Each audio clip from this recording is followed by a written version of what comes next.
It's hard to believe today that in Mahler's lifetime, and for nearly 50 years after his death in 1911, his music was only occasionally performed, and except for those few conductors who advocated him, and those small numbers of music lovers who appreciated him, he was considered a way-out, unwieldy and weird composer.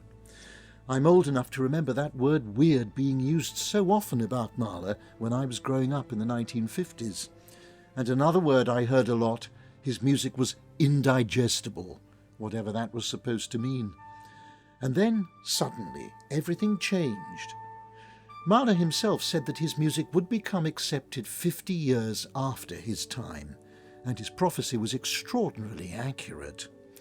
At the centenary of his birth in 1960, some Mahler advocates presented celebrations that triggered a role reaction. And in particular, one of those advocates championed his music so passionately and so inspiringly that probably more than anyone else, he made what became known as the Mahler Revival a tremendous success, and with long-lasting, in fact ongoing influence. He was Leonard Bernstein, conducting the composer's First Symphony here much later in 1987.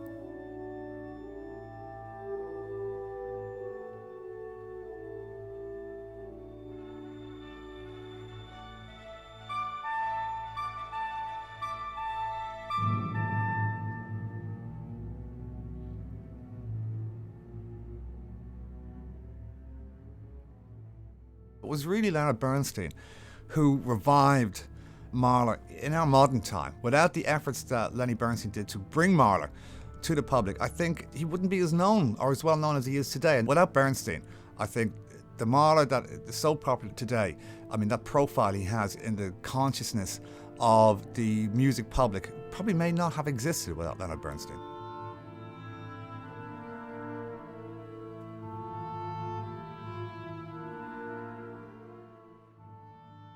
And that was the conductor, Derek Gleason.